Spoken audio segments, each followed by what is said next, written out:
네, 오늘은 우리가 사사기 2장 16절에서 3장 6절까지 살펴보도록 하겠습니다. 구약성경 363페이지를 찾아주시기 바랍니다. 구약성경 363페이지 사사기 2장 16절에서 우리 3장 오늘 6절까지 우리 내일 큐티까지 토요일 큐티까지 살펴보도록 하겠습니다. 구약성경 363페이지입니다. 우리 먼저 2장 16절에서 23절까지 우리 한 절씩 교독합니다. 여호와께서 사사들을 세우사 노략자의 손에서 그들을 구원하게 하셨으나 그들이 그 사사들에게도 순종하지 아니하고 오히려 다른 신들을 따라가 음행하며 그들에게 절하고 여호와의 명령을 순종하던 그들의 조상들이 행하던 길에서 속히 치우쳐 떠나서 그와 같이 행하지 아니하였더라. 여호와께서 그들을 위하여 사사들을 세우실 때에는 그 사사와 함께 하셨고 그 사사가 사는 날 동안에는 여호와께서 그들을 대적의 손에서 구원하셨으니 이는 그들이 대적에게 압박과 괴롭게 함을 받아 슬피 부르짖음으로 여호와께서 뜻을 돌이켜셨음이거늘. 사사가 죽은 후에 그들이 돌이켜 그들의 조상들보다 더욱 타락하여 다른 신들을 따라 섬기며 그들에게 절하고 그들의 행위와 패역한 길을 그치지 아니하였으므로 여호와께서 이스라엘에게 진노하여 이르시되 이 백성이 내가 그들의 조상들에게 명령한 언약을 어기고 나의 목소리를 순종하니 아니하였은즉 나도 여호수아가 죽을 때에 남겨둔 이방 민족들을 다시는 그들 앞에서 하나도 쫓아내지 아니하리니 이는 이스라엘이 그들의 조상들이 지킨 것 같이 나 여호와의 도를 지켜 행하지 아니하나 그들을 시험하려 함이라 하시니라. 여호와께서 그 이방 민족들을 머물러 두사 그들을 속히 쫓아내지 아니하였으며 여호수아 손에 넘겨주지 아니하셨더라. 아멘.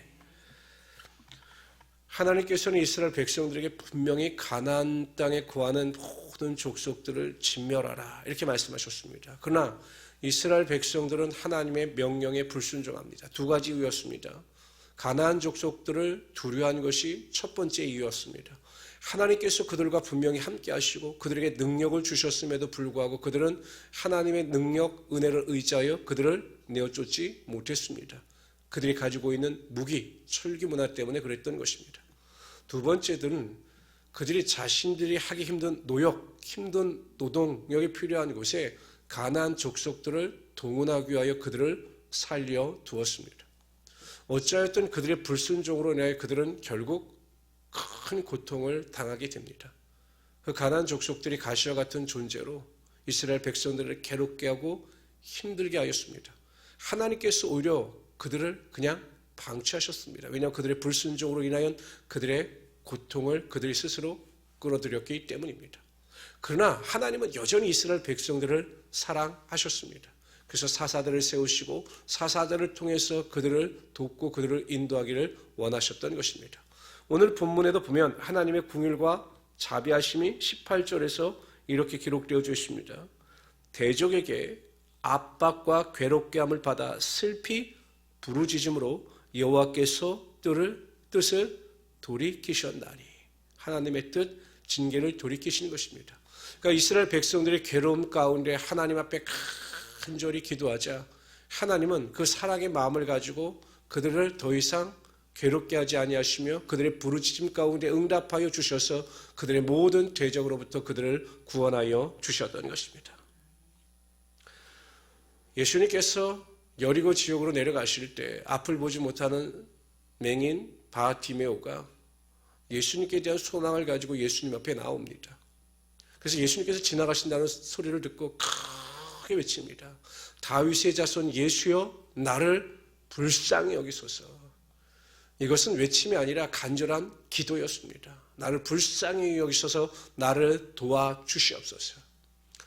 그러나 예수님께서 그 소리를 듣지 못하셨는지 그냥 지나가셨고 오히려 사람들은 바디메오를 책망했습니다. 깜짝 놀랐다고 시끄럽다고. 그러나 바디메오는 굴복지 않았습니다. 오히려 더 큰 소리로 외칩니다. 다윗의 자손 예수여 나를 불쌍히 여기소서. 그때 예수님께서 가던 길을 멈추시고 보지 못하던 바디메오의 눈을 뜨게 하여 주셨습니다. 간절한 기도, 간절한 간구 가운데 예수님께서 응답하여 주신 것입니다. 잠언서 8장 17절에 보면 나를 사랑하는 자들이 나의 사랑을 입으며 나를 간절히 찾는 자가 나를 만날 것이다 라고 말씀하셨습니다. 하나님은 믿음을 가지고 세상을 바라보지 아니하고 하나님만을 바라보며 간절히 기도하는 자들의 기도를 외면하지 아니하십니다. 반드시 기도 가운데 응답하여 주시는 것입니다.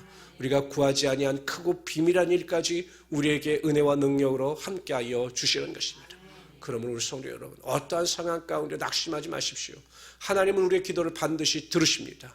특별히 간절히 기도하는 자들의 기도를 들으시고 채워주실 것입니다. 우리 새벽마다 믿음으로 기도하는 여러분의 모든 기도 가운데 하나님의 은혜와 축복과 능력이 반드시 임하게 하여 주실 것입니다. 우리 3장 1절부터 6절까지 읽도록 합니다. 여호와께서 가나안의 모든 전쟁들을 알지 못한 이스라엘을 시험하려 하시며 이스라엘 자손의 세대 중에 아직 전쟁을 알지 못하는 자들에게 그것을 가르쳐 알게 하려 하사 남겨두신 이방 민족들은 블레셋의 5 군주들과 모든 가나안 족속과 시돈 족속과 바알 헤로만 산에서부터 하맛 입구까지 레마돈 산에 거주하는 히위 족속이라. 남겨두신 이 이방 민족들로 이스라엘을 시험하사 여호와께서 모세를 통하여 그들의 조상들에게 이르신 명령들을 순종하는지 알고자 하셨더라.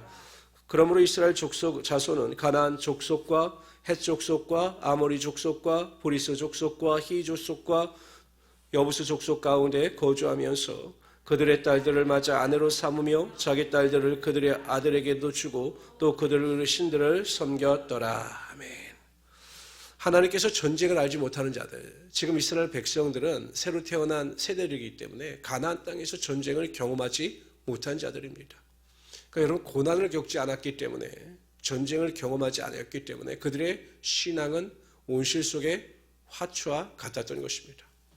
그러니까 일부러 하나님께서 가나안 족속들을 통해서 이스라엘 민족을 괴롭게 하실 생각은 없으셨습니다. 그러나 하나님께서 보시기에 그들의 믿음이 성숙되지 않았기 때문에 그들을 징계의 고난의 가시로 삼으셔서 이스라엘 백성들을 연단하고 훈련하기를 원하셨던 것입니다.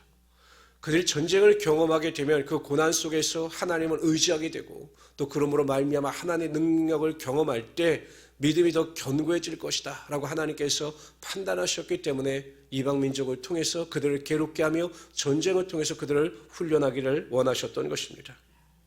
하나님은 하나님께서 사용하시고자 하는 자들을 반드시 연단하십니다. 아니, 성도들의 신앙 성숙과 발전을 위해서, 신앙의 열매를 위해서 반드시 훈련과 연단을 행하시는 하나님이 되시는 것입니다. 요셉에 대해서 시편 105편 18절 19절에 보면 요셉의 연단에 대해서 이렇게 말씀하십니다. 요셉의 발은 착고를 차고 그의 몸은 쇠사슬에 매였으니, 그러니까 보디발의 아내의 무고로 인해서, 그 고소로 인해서 누명을 쓰고 감옥에 갇힌 요셉의 상황을 설명합니다.